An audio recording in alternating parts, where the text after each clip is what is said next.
Sounds good. Thank you. Thank you everyone for your intros. This is exciting for me to chat with all of you. I can give a very quick breakdown on what we do here, and then I can share more, maybe even give a demo if that would be of interest. One of the questions I would love to ask in parallel as I share these information is, I would love to know what is top of mind for your brand right now. What are some of the top priorities and projects that you all are working on, so I can make sure I can highlight the more relevant parts of our work. So my name is Deger, and I am the CEO and founder of Cerebra. And we are an AI and retail tech startup. We are based in San Francisco, and we also have an office opening in Munich with 7 people there. And what we do is we help retail brands and marketplaces improve business efficiency and reduce losses using artificial intelligence. We are an anomaly detection platform, and we work with e-commerce and also brick and mortar locations for fashion and beauty and consumer products. So it is very relevant to what you're doing. We actually have a couple clients that are in similar spaces to you, like Simone or Decathlon. We're working with some of their locations. So we have extensive experience around retail, and especially for the line between renting versus selling goods on more. Anomalies, are you talking about weak signals? Yes, weak signals or strong signals. So our expertise is being able to deduce signals from any kind of data, be it structured or unstructured. So structured referring to past sales or CRM movement, while unstructured referring to your competitors' pricing or product reviews that are coming and going about your products or about your competitors' products, about the most recent trends that are shifting through time. I can give you a little bit of background of myself. My background is in forecasting shifts of public opinion. I wrote my thesis work at Stanford University focusing on how to forecast shifts of demand and public opinion for large-scale enterprise and like complex entities for their decision-making processes. And with a couple of the cohort from there, we decided to start Cerebra, where we are effectively bringing our services to retail and consumer goods companies, so that they can front run their customers. Nice. You said you have a demo. Yeah, I'll go into the demo, but before diving in, I would love to actually ask the question of, maybe not everyone, but whoever feels more compelled to, would love to hear what are some core priorities for your brand, some initiatives or some challenges that you are facing today. So I can make sure I highlight the more relevant parts for our work. So guys, just unmute yourself and throw it in. Maybe Tita, maybe Tita. Well, just to start with, what is very interesting for us is how tourism is going to evolve after COVID-19, and what the impact is going to be in our area. So impact of tourism and shifts of tourist behavior as a result. Anything else? Maybe if I have a word, for me, it's one of the most important thing. How is the digital all the digital things which will happen in the future? How will these impact the tourism, especially in winter tourism? What will come new, the customer journey and so on? There will be big differences for sure in the future, but how will they look like, and how can we compete, and how can we try to be the first and to be leaders in this market? For sure. Anything from anyone else? Let's hear one more. Headquarters.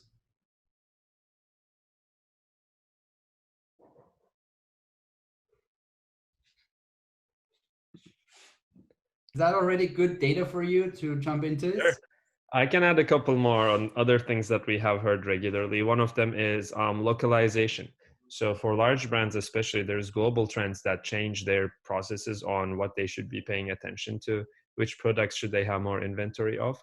But this doesn't always translate uniformly to all of different locations, be it across, even from one neighborhood to another neighborhood, the way demand behavior changes is actually radically different.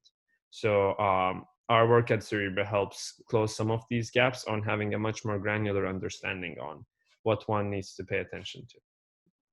So I can go through our deck fairly fast, and then I will shift to a couple demos and we go from there.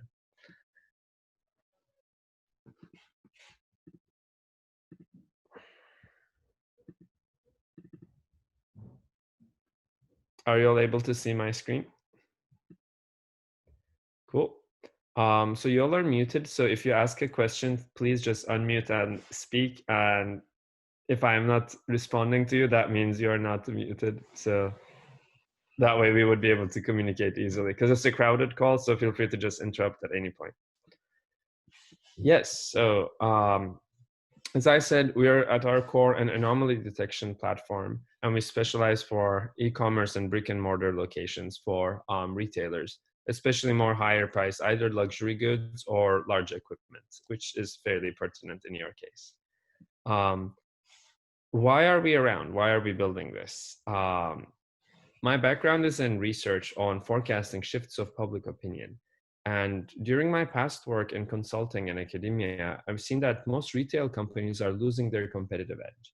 This is because they don't realize where to look at to find the earliest signals of shifting consumer behaviors, and they end up being too late to react as a result.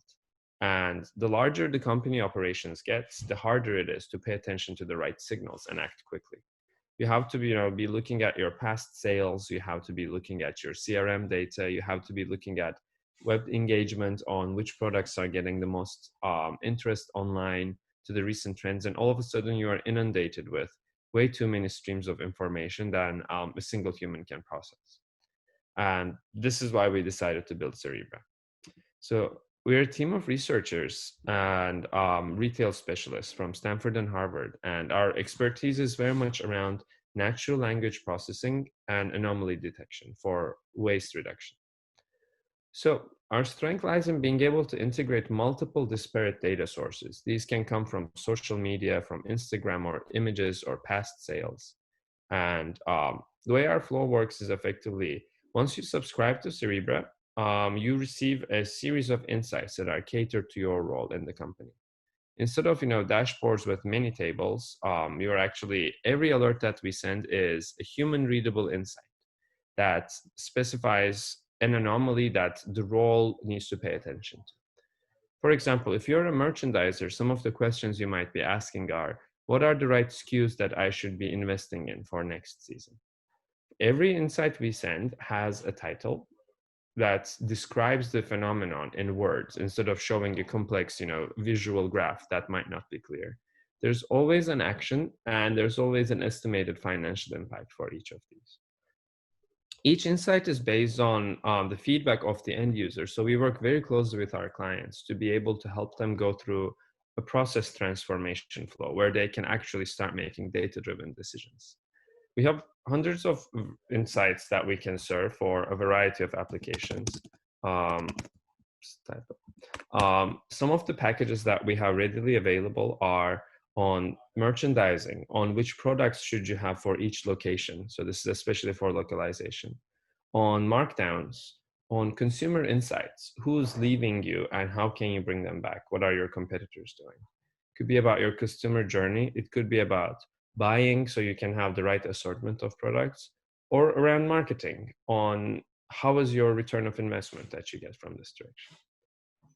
When you dive into any of these packages, you'll see that the alerts that you receive are very much catered towards this person's role. And you think of it like your Facebook feed, except everything that you see is actually pertinent to your business. And we have large portfolios of alerts that are very much specialized for each of these roles. Some examples for, and we can drill down in aspects that you are curious about that would be most helpful.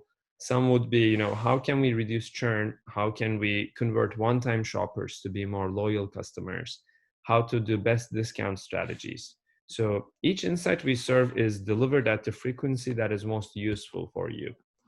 And we have hundreds of ready-to-deploy insights, but we also work very closely with our clients to make sure that they are getting value by making sure they see the most relevant parts of their workflow. So some questions that we've helped our brands answer are listed here. for every role from merchandising to logistics to CFO to customer success and so on. Our top use cases are around merchandising and financial planning. I can give a little more detail into case studies on this front if you are interested.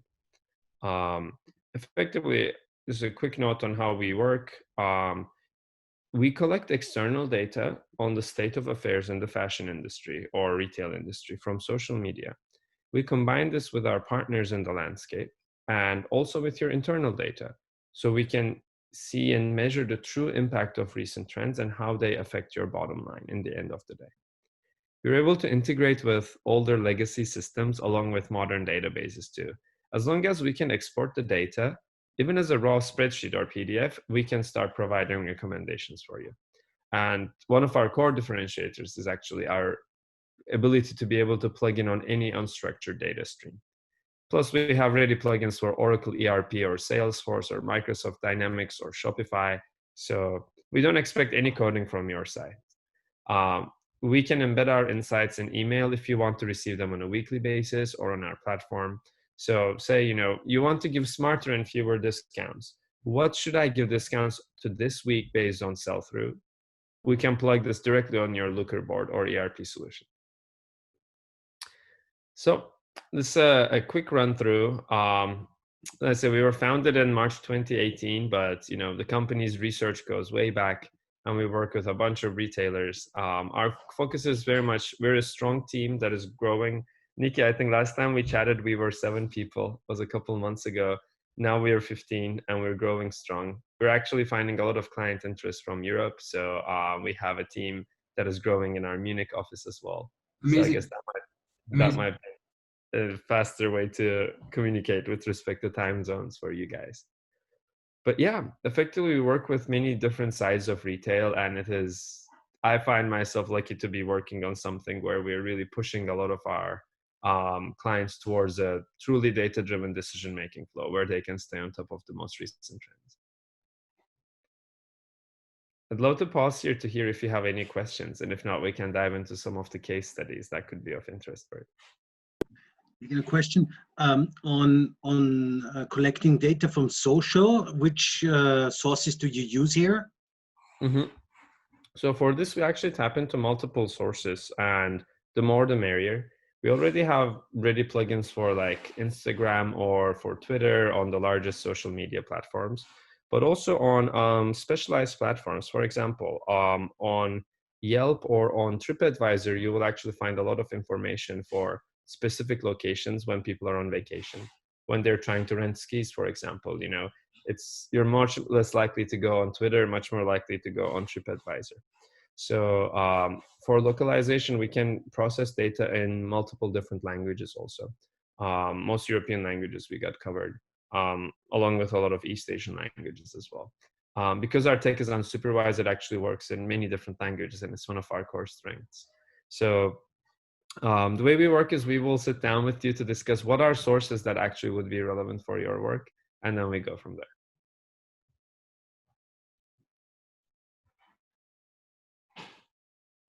Does anyone have any other questions?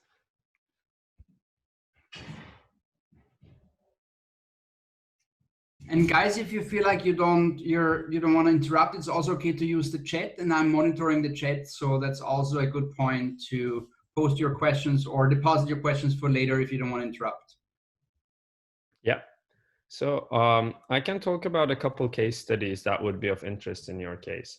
A couple of the projects that we are spearheading right now, especially in your field with brands like Simone, which is, they're selling like mountaineering and outdoors gear, along with Decathlon in France, are projects that center around the core questions of how can we make sure we offer the best product assortment to our clients to be able to minimize churn. One of the common fears that we see in, equipment or higher priced retail industry is that people start waiting for discounts, and the price sensitivity is so high that effectively brands are cannibalizing each other, or even themselves for that matter. So one of the core challenges that Decathlon has been facing lately is the goods they carry don't often sell the way they want them to sell, because people are preferring, even within internal competition, the cheapest products continuously. So it almost becomes a markdown to the bottom race. So the question becomes, how can we reduce the number of total markdowns that we apply so that we can stay on top of the flow? And for them, they subscribe to our alert package on consumer insights, where the core goal is to be able to receive alerts that center around who is most likely to churn and what can we do to bring them back. Now, keep in mind that for especially industries like yours, a lot of out of the box solutions will say, let's define churn by a simple metric. If someone hasn't come back to our store in 6 months, they have churned. This ends up not being helpful because someone could be going skiing once every 3 weeks during the high season and then skip for an entire year. So each consumer exhibits a very different pattern about how they are churning. And the only way to be able to keep on track of this when you have 400,000 consumers is that you need to use AI to be able to stay on top of these trends. So for them, the project around the consumer insights heavily centered around who is most likely to churn this week. Instead of saying, here is everyone that has churned in the last year, which is not a very helpful metric, we say, this week you are losing these 300 customers in your city in Teruel, and here's what you can do to bring them back. So to be able to give personalized recommendations for every single buyer so that you can re-engage them on the terms that they would like to be re-engaged is actually a paradigm shift about why people want to prefer your product over someone else's. And if you were to message me, for example, saying, hey there, here's 30% discount from your favorite sports brand, go for it. I would be probably much less likely to click on that link compared to something that would say, hey, we know you're looking for a new belay rope. Here are a couple of products that we have picked for you, and you only get 40% discount on this. That level of personalization is something that we can actually attain. It's not a dream, but it's actually very much here with AI. And when brands connect with their consumers on this level, it actually changes the way people engage. So long story short, for these brands, our package offers a stream where every week you will receive a list of consumers that are most likely to churn that week, that haven't yet churned, but they are still able to be looped back. And we give recommendations on what is the best promo that you can give to each consumer, so they can personalize this outreach and loop in their consumers back. So through this flow, in the last 6 months, they have recovered 96,000 customers, with total ARR reaching up to around 300 million, which is a massive, massive value add for them. And all of this information stream is arriving in real-time basis. So that way you can make sure you catch every single consumer of yours before they fall through. And this can further be used for localization as well, because different regions will have very different behaviors towards churn.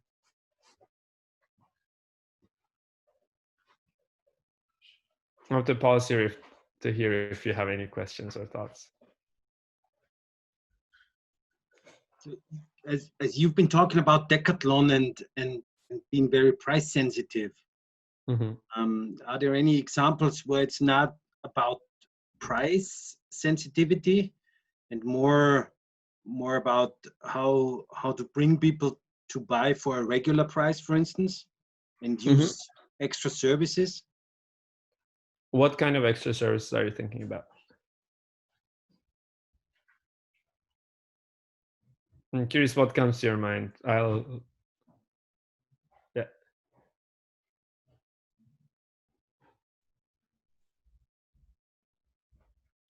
For instance, if you buy a bike, that it will be adjusted to your body height and everything, so that you have the perfect way to sit on the bike. I see. I get what you mean. Like other promotions or other services that are adjacent to the item that you're interested in, so you can make sure you end up being a loyal and engaged client.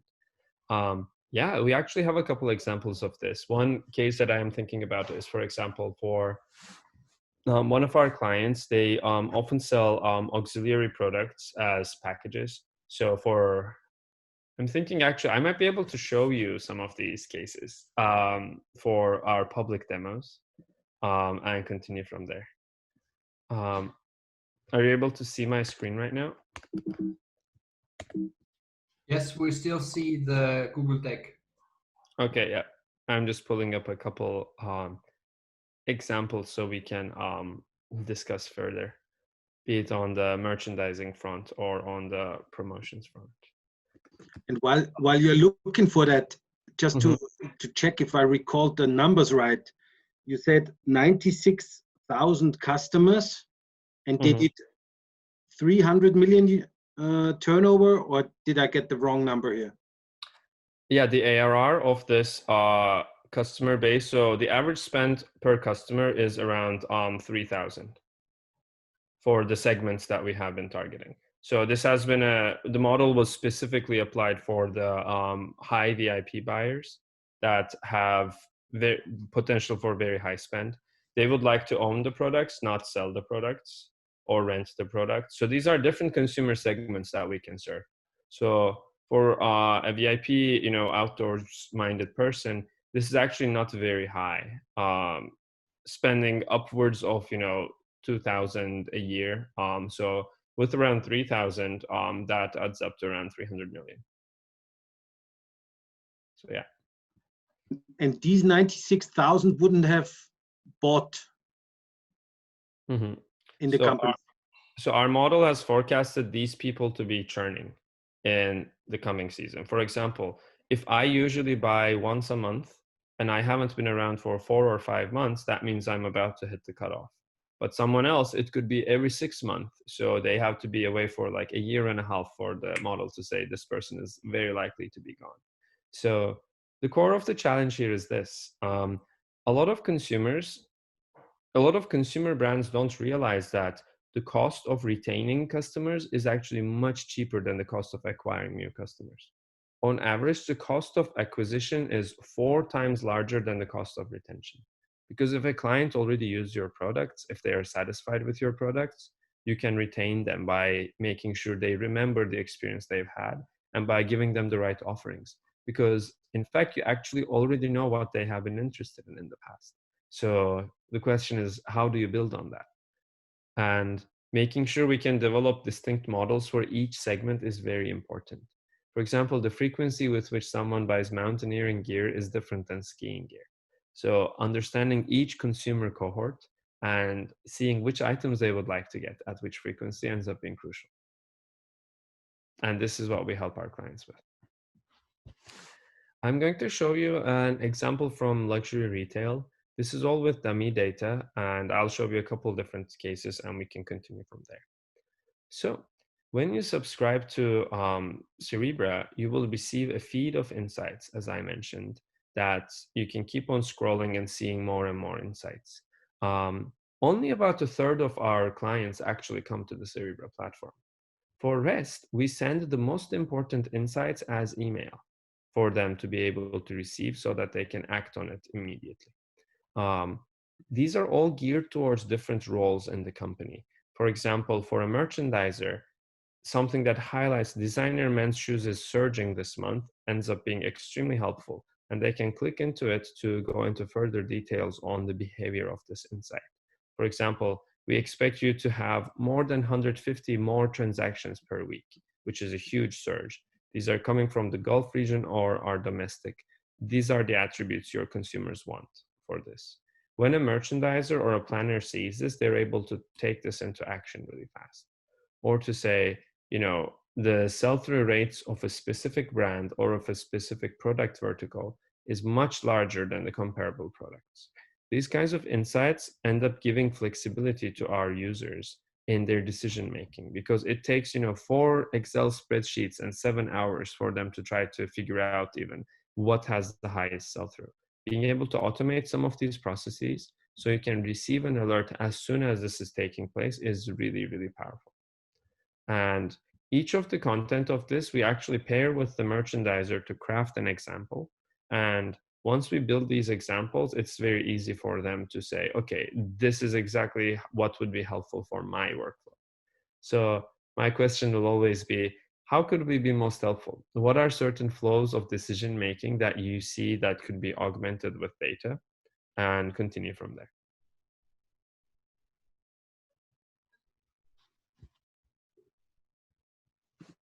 So yeah, happy to show more examples and share, but would love to have it be a bit more interactive if you guys are willing to hear from you. You know, what are some top of mind questions that would be of interest to learn more about, be it on these global trends or localization, or what is shifting in the consumer behavior with respect to COVID?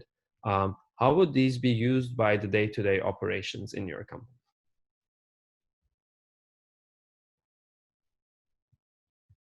The reason why I ask this is this. A lot of companies want to invest in data. A lot of companies want to invest in AI.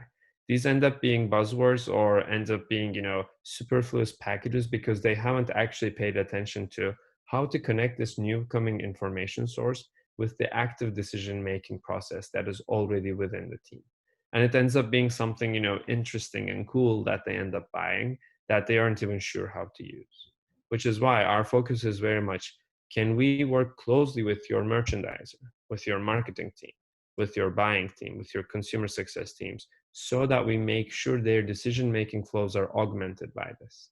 And it doesn't end up being another 40-page PDF report that they look at and say, okay, cool, I read it, and just move on with their lives.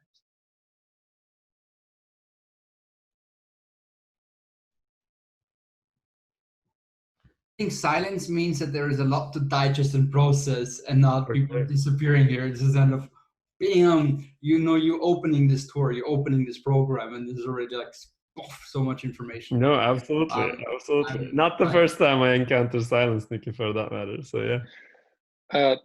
If I say something, it's not so easy for us Austrian guys to follow you, but we try to. We do our best. But if I understand it right, then you do a lot of direct marketing, email marketing to your database, to your customers, and give them directly 100% personal offers, what they should do next, what they could buy, what's best for them. And it has a lot to do with online shopping, online decisions, what they do. Or am I correct? So not necessarily. Actually, a lot of the brands we work with are brick and mortar locations. So online shopping is good because all of the data is there. But the brands that we are worked with so far actually are much more concerned about their physical store locations, which is why we always prioritize that over online. Mm-hmm. Yeah. So yes. Okay. So you, how you bring them then? How you bring them to the shops then? These are all so you give them direct special bargains, special discounts, which they should bring with them and bring it into the shop, or? Yep. Be it on a simple as scan a QR code or show this email that you have received. This was actually one of the main flows that luxury retail brands like to use, because a luxury brand doesn't want to say we have 25% discount on everything. They would much rather give personal discounts to each person, so they're not getting the price dent for the width of the product. So this is one way our tech is used really well for the consumer insights and consumer success. There are a couple different uses too, but we can stay focused on this if you would like. So yeah. Just one more question. So the system you're working with is directly connected with the computer system of the company. So with the cash system, and so it's completely integrated and yeah, one. It's one system. Yeah, always. We don't need our clients to come. That's why I was saying only about a third of our clients actually come to cerebra.tech. They usually just go to their ERP or CRM and continue their flow from there. And our insights will be embedded in the flow so that they can see the best. Furthermore, another thing we do, and this is also very helpful, is we build insights that we call executive view insights. The exec suite will be receiving insights from Cerebra about overall performance of different departments based on how they have been following the insights that we have shared with them and what was the impact of this to the bottom line. And this ends up being a very powerful tool as well, because it is very hard for the CFO, for example, to go in and see every single marketing campaign and their success. It's simply not in their domain. But being able to receive this as a digest ends up being very powerful for them. So these are two ways in which people like using our platform.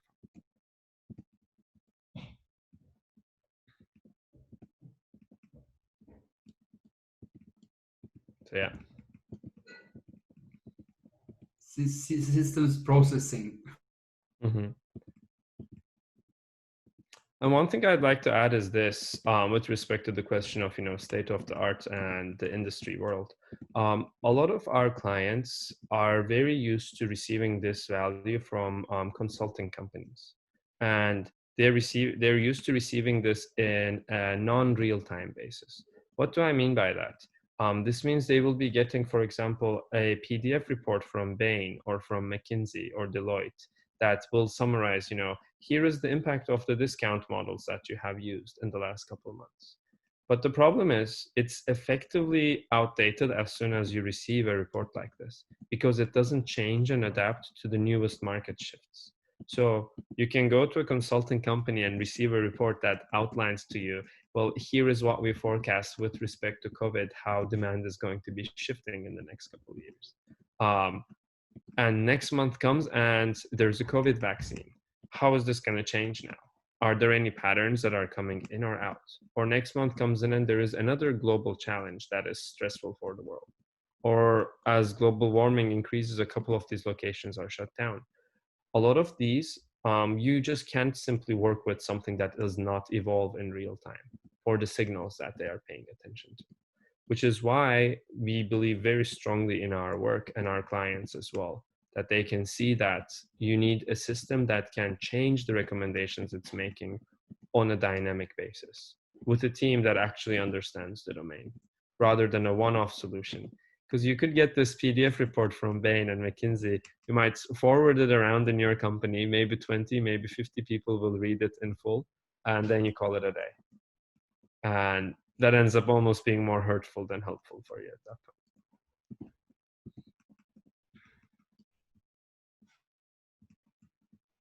And data-driven decision-making is not an easy task. It's not common for a lot of our brands, which is why we work with select clients to say, what are the transformations that they would want to be able to prioritize? So this kind of outbound messaging is just one of them. Michael, the one you were asking about for, can we come up with models that prioritize email or prioritize discounting? A couple others that are very important is making sure there's the right assortment of products, making sure you are targeting the right demographics, or making sure you are offering competitive pricing. A lot of our brands don't, before working with us, they don't even monitor their competitors' prices on a daily basis. They might check it on a monthly report and adjust accordingly, but already you're so late at that point. You're touching the subject of pricing, and I know from conversation with Amazon, they're looking more and more towards fluid pricing. Mm-hmm. For now, they have two pricing structures, but actually what they want to look at is fluid pricing. Is this something where you feel like, okay, this is exactly the data influx that you need to be even able to offer fluid pricing? Yeah. So for 2 clients, we have deployed a new package. So we're always building new packages also. I showed you guys the 6 that we have built so far. We have offered a package that is effectively, it's been really interesting, and I do want to test this out with more clients as well. It is a completely dynamic pricing model where every consumer will get a different price point based on their past buying behavior. And it really changes a lot of the paradigms that the industry has worked with up until this point. And we see this kind of adoption from only the most cutting edge brands. And we have some adoption of this in Europe as well, which is exciting. Being able to offer everyone the right discount really requires you to be able to compute their price elasticity on a dynamic basis. But when you do that, you actually really start catching everyone exactly where they are. And that is what large retail is struggling with the most, is that they have an idea of how the world is, but their consumers are in a completely different place. But if you're talking about fluid pricing and different price points for different people, I think online it is possible. But how do you work that out in a normal shop, in a brick and mortar shop? Because we could stand in the queue and the person in front of me is paying, let's say, $100 for something, and I pay $120 for the same. So on brick and mortar, it's actually going to be a very different experience than an online pricing, With brick and mortar, for example, it is about understanding what each demographic is interested in. It doesn't have to be so that you pay 100, I pay 150, but you are someone that is likely to buy your skis along with a helmet and gloves. And you know that when you get a 50% discount on the helmet, you're much more likely to buy gloves as well. It's about being able to understand what are the loss leaders in the industry. It's not about giving discounts to one person and not to another, but give discount to a demographic that will be activated as a result. So if you give me discount on gloves, I might just buy them rather than just rent them one time. But if I buy a glove, then I might buy a helmet as well. And if we see this pattern repeatedly over time, our system would be able to recommend that, these are the right offerings and discounts you should be giving. This way, your experience won't be, why did I pay 150 while the other person paid 100? It'll be, oh, I should be buying a helmet as well, because then I'll get $50 off. Or would it also be, did I understand you correctly, that there are 4 customers in line? Customer number 1 needs sunshades. Customer number 2 needs gloves. Customer number 3 needs a helmet. And none of the 3 needs anything else but I've just said. That by the information that you'd have, you'd go like, hey, would you like to have shades? I give you 30% off. Or would you like to have gloves? Here are some gloves that perfectly well fit your outfit. Or here, take that helmet. Wear it today. If you like it, come tomorrow and pay for it. Things like that. Would you be able to be very specific on people in line with their needs, tailor-made to that person standing in front of you? Definitely. Let's put it this way. It is about being able to draw a 360-degree persona for each of your demographic. Who wants to rent? Who wants to own their products? Who wants to rent some but buy some of the other products? How can you make sure they see the right offering as soon as they walk in so that they say, oh, this actually makes sense. This is great. The nice thing about consumer retail is people are predictable. People are similar to each other. Like, if I'm going on vacation and I don't live around, I know I'm not going to buy a helmet. I'm not going to carry it all the way back to London, from Austria. But if you actually know where I live, I very well might just want to have the helmet with me and stay it with me. These are the kinds of nuances that it's interesting because a human can actually understand this. A human can look and say, okay, this is someone that would rather buy the helmet. How do you scale this up to 400,000 people every day? That is the question. To be able to get to that level, you need to start leaning on AI to be able to give you, here is a snapshot of the persona. This persona wants to buy one, get one free, because they're going to go out with their partner and their partner will want to ski as well. And they will be discount chasers. As soon as you realize who is in this demographic, just give them the right offerings and you have them in your palm.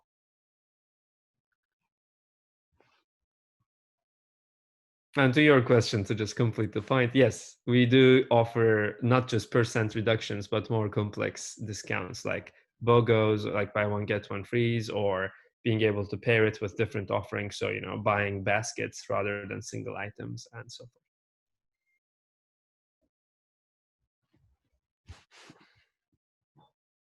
We have 10 more minutes. Any more questions from your ends? Any concerns? Any confusion? How much do you feel like does this relate to your experience, your everyday experience with people coming into the store? How real time would you need this? What would be the interfaces? Where are you stuck when you listen to Deger?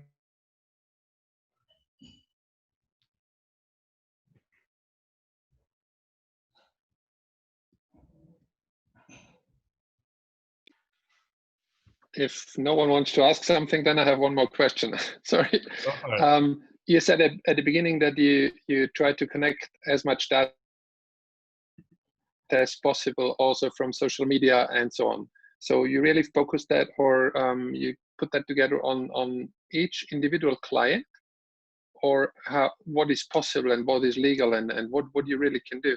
Because if you say you search for best prices or for the prices of the customers not on the customers, of the competitors on the online on the market, then that would be a thing for ski rental, for example, because the prices are really different.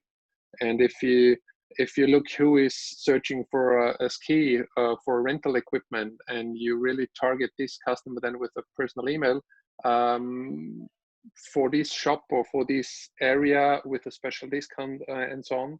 But are these things possible? Are these legal? Are these things what you do, or how it works? Yeah, so everything we do is compatible with GDPR, just to have a start. And we do filter out PII, like personally identifiable information, and we hand it to our clients in a way where we can plug in with a stream. For example, we will never know the name or the location of a customer, but we know these as hashed values. So I won't be able to trace it back to say, you know, this is Michael and this is Dieter, but I would be able to say, here are the customer IDs. These IDs want these kinds of discounts. So we're actually very sensitive on the security front for this. And we will help you.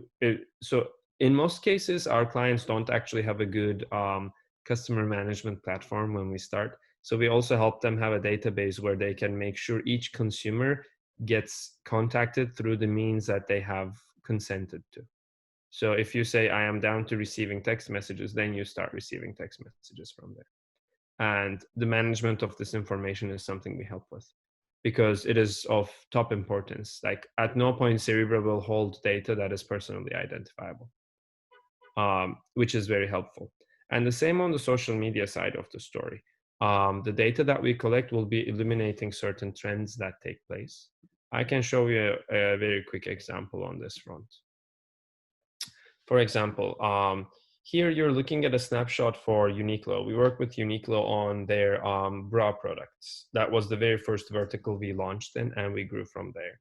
So I'm only showing you public data in this view, but you'll have a very quick sense really fast. So we can go on Google Shopping and collect individual reviews that people have given for their products and also their competitors' products. And they can see what are reasons why people have liked this offering in comparison to other offerings. Bra provides good support even when pads are removed. This is a very important issue because it changes the way people interact with their product. So our AI is able to say, here is the part of the sentence that is relevant for this category. So let's put this offering in this category. Furthermore, well, these are all reviews that happened within this last month. When we get a negative review, okay, there you go, there's one example. For example, this is a review that is 5 stars. It's clearly a positive review. But our AI decided that it was able to understand that the first sentence here is actually a negative statement about Uniqlo's bra sizes being usually too small. Because we're able to catch this and serve it, it changes the way the consumer interacts with the product. Because it's not only about use the star rating and go from there. Now, on this view, the part that I cannot show is in the public demo, we pair this information with Uniqlo's internal movements. So they're able to see what is their bottom line on their pricing strategy and how do these compare with the competitors' price points as well, so that they can go towards a pricing model. It doesn't have to be completely real time. Sometimes it's better for it to be a weekly or a daily change. So every day they can see, okay, well, it looks like everyone is trending down, or it looks like we have very high satisfaction. So let's keep it up. So using these kinds of signals, I'll just show you a quick example on what this would look like. You can get a couple alerts on, for example, like here is the price point that we recommend you to discount your items if you want to sell out or run out. Let's say you had 83 units. If you go forward with a 30% discount, by 4 weeks later, you're going to hit 46. If you go with 50% discount, you're going to decrease down to 30. If you go with 80% discount, this is actually going to be like a buy one, get one free or something. You're much more likely to run out by week 3 of 2019. Again, this is dummy data, so I can show you guys a quick demo for this. The goal here is we work with the client to identify what is it that is your goal. Do you want to sell out all of your inventory? Do you want to make sure you add dynamic pricing so that you can keep high inventory? I don't have an example on this front, but we do rentals as well. So what's the right price point that will make someone rent rather than buy, and go from there? This is something we're working actively on, Simone's case, and they have a lot of goods that can be rented, which I think is a huge paradigm shift that is coming in. Yeah, in short, we work closely with our clients to see like, what is the insight that you would like to see that would actually change the workflow that you have? And that is definitely a bigger question than what we can dive into in the next 4 minutes. So if any of you are interested, you have my mail and you can get connected through Nikki and we can discuss how we could be of help. And it always goes down to what is the most impending question that is important for your business, and where can we help you identify where you can reduce your losses or unravel new opportunities. And I will connect you with Dieter, who distributes all these connections, so you can take it. This should be the beginning of a new conversation, not like, okay, we've met you for an hour, we are forced to understand everything you've said. No, there's always opportunity to take on a specific topic and reconnect and follow up and figure out what makes sense for you and what not. Absolutely. Deger, may I add one more question? As you showed us some product reviews, and there was a 5-star review, which is the best review you can get in terms of stars, I guess. And the AI, artificial intelligence, you said, figured it out. The first sentence was not good. So my question is what is the impact of that? Figuring out that it's not good. It's still a 5-star, and we in our world, we would say, okay, let's definitely share that because it's 5 stars.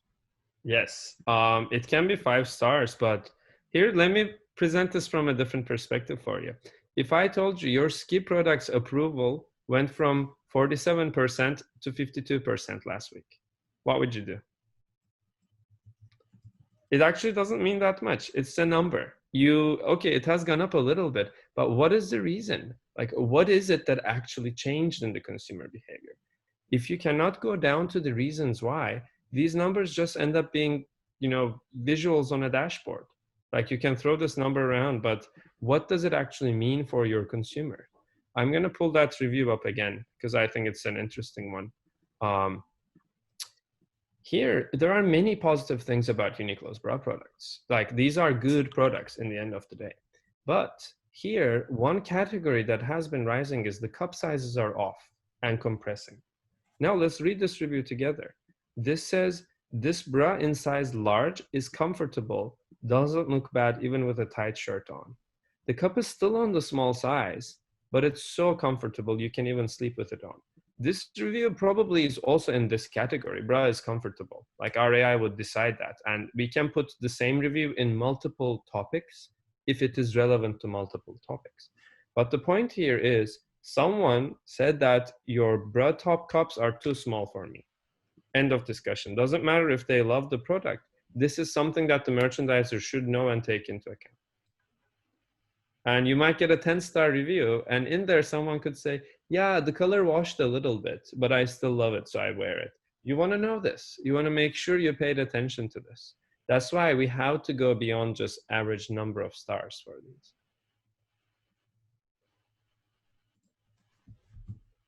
Are there any other questions? We have 2 more minutes. So Justin is already knocking on the doors. So I think that there is a lot of information to digest and process. I think that was just great. I love what you're doing. It's amazing. And hi, Justin.